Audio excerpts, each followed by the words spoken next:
Hey everyone, it's me, Austin, and today I'm going to be talking about the 8th studio album from Swedish Melo-death band Avatar, Hunter-Gatherer. So, I had heard of Avatar back in 2014 with Hail the Apocalypse. I didn't particularly like it, and then 2016's Flesh and Feathers came out, and then 2018's Avatar Country. I didn't really care for those either. Avatar Country had some okay songs to it. The mix was pretty clean. But I don't know, I just don't really like the band. But Hunter-Gatherer was hyped up so much over these past few months, and I figured I'd give it a listen. Why not? And they actually surprised me on some of the tracks. It's not the best album ever, but there are some good things about it. Now, I'm not a huge fan of Melo-death unless it's like Amon Amarth, you know? And I'm not a huge fan of Melo-death Industrial, nor am I a fan of Crow lookalikes. I don't mind, circus theatrics and, if you have a gimmick going for you. Like, I like the dark, creepy, spooky stuff, but it's just the music, Melo-death.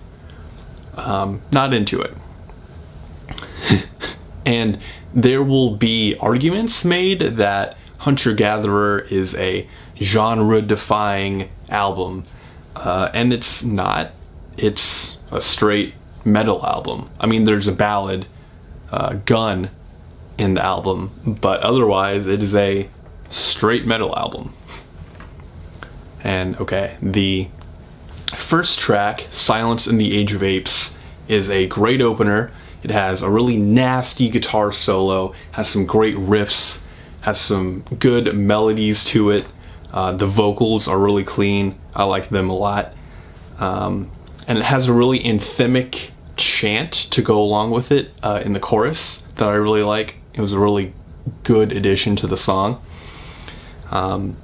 Moving on to Colossus. That song was a bit weird.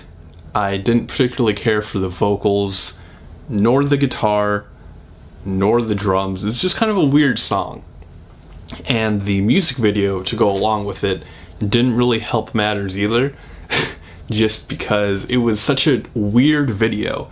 It was really dark, and it was really spooky, and it had, a darker undertone, which I get.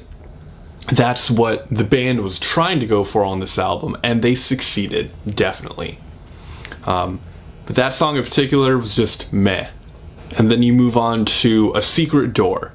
It had a great mix of dynamic, heavy vocals with soft whispers and verses throughout. And actually, Corey Taylor from Slipknot did guest vocals on the song, which was just him whistling in the background. So, and a lot of these songs on the album are very reminiscent of Rammstein or Slipknot songs. Towards the end of A Secret Door, there are these great haunting melodies that just really tie the song together. And then you get to God of Sick Dreams. It wasn't really a great song. The flow didn't work. It didn't flow well at all. I don't know if it was just because it was a transitional song from the first half to the second half of the album, but maybe the tempos were off. I don't know. It was just a very odd song. There was something off about it. I just didn't care for it all that much. Scream Until You Wake has a great opening, guitar and drum sound, has great instrumentals that really shine throughout the song. It just makes you want to get up and mosh or rock back and forth in your chair if that's your thing.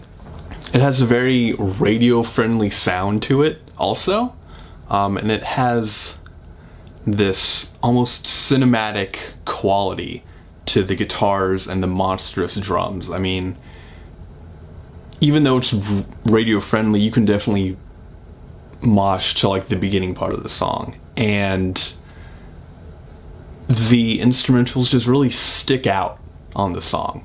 But I'm not gonna lie, after the 7th song, Justice, I got kind of bored with the album.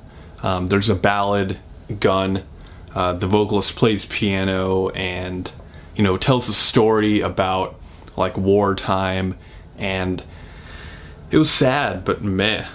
I didn't really get that sadness from it until a few listens, and the vocals on the track just made it kind of laughable. Like, I was trying to pay attention to the story and really appreciate it, but the vocals just kind of threw it off for me. Wormhole, the closing track, could have fit on a Black Sabbath album, actually. It was very sludgy, but overall, I think it just should have been on a Black Sabbath album instead of an Avatar album. The riffs were boring, and the vocals were just meh. It would have worked better had Ozzy been singing it, is what I'm saying. And then When All But Force Has Failed is a boring song. It's a boring song with a boring bass line and boring guitars and just overall boring. It didn't do anything for me at all. So again, there's some good things, some clean riffs, some good melodies, vocals were okay, the vocal delivery on a few songs were whatever, but at the end of the day, at 8 albums, I think you guys know whether or not you like Avatar or not. I mean, they've been around since 2001, but it just didn't win me over. The production throughout the album was pretty clean, all things considered, but I just didn't care for it. I'd say I'd give this album a 5.5 out of 10. Thank you guys so much for watching. Let me know what you think of the album. Did you like it? Did you not like it? Were there things I missed? Things I could have put in? Let me know, and I will see you guys next time. Bye.